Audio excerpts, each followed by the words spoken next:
Senator Michelson-Janae. Thank you, Mr. President. I request a moment of personal privilege. Granted. Members, we are welcomed here today. We are welcoming here today families of the hostages who are still being held hostage in Gaza. I ask you please to stand, families.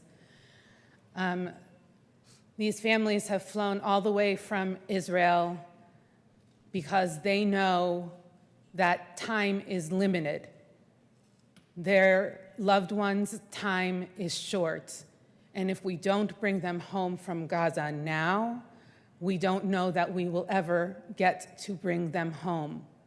So they have flown all the way from Israel to talk to us, to ask us to do whatever it is that we can do. And there are things that we can do. We can talk, we can call out, we can cry out for help. We are not powerless in this moment. And I ask that we consider these families and each individual like a human being.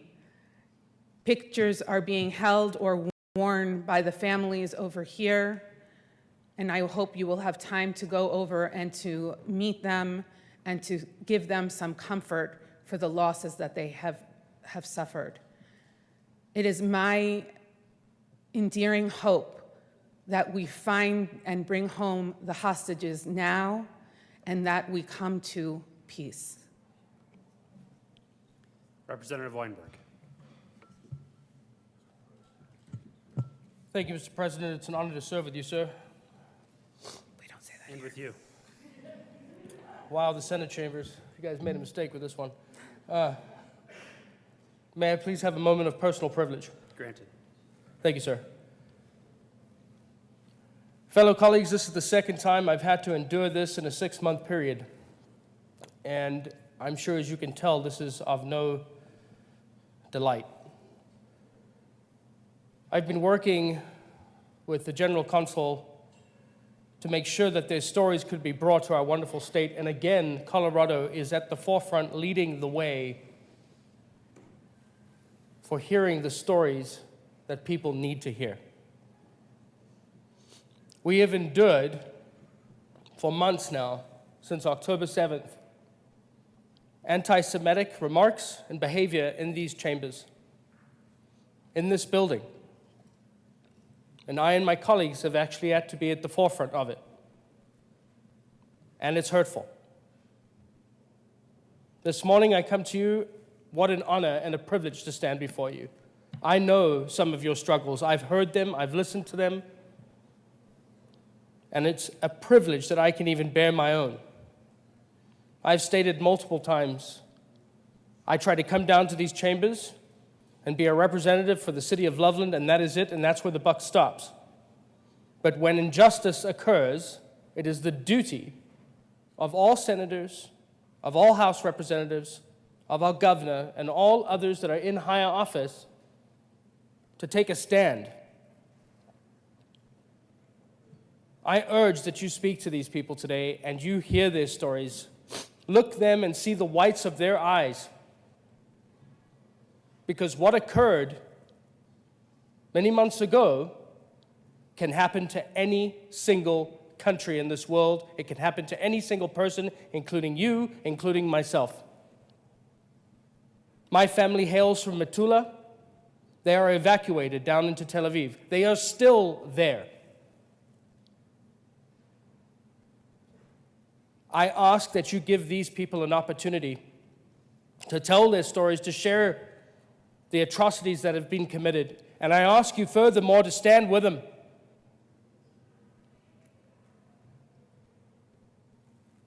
Hamas is a terrorist organization that murders Americans and Israelis alike. There is no difference. And that behavior needs to be condemned. Any peoples that are against our way of life, which is Western civilization, the best known civilization through the history as it stands today, we as representatives need to be above it and stand with our colleagues that injustices are being committed. It is time now, as elected officials, for the state of Colorado to declare Hamas as a terrorist organization, as a unified body, without question. If any of these injustices were being committed and you had to stand before me with the same ask, I would be in unwavering support, standing side by side, shoulder to shoulder, hand in hand. Show the Colorado people that we are above injustices and war crimes committed against civilians. Show Colorado that we are better. There is a reason that these people are in the chamber today. I'm grateful for my legislators, for my senators and my House representatives to even allow this. You have worked with me, and I'm grateful for all of you. It is a privilege and an honor to be standing in this chamber before you in the Senate, of all places. And I hope you understand that I'm grateful again for the opportunity. Please talk to my brothers and sisters that are standing in this room today. Give them their moments of personal privilege and hear what they have to say for the pieces that have been stripped and stolen from their lives. Because it is important to me as it should be as important to you. Thank you, Mr. Speaker. Mr. President. Wrong house. Thank you, members.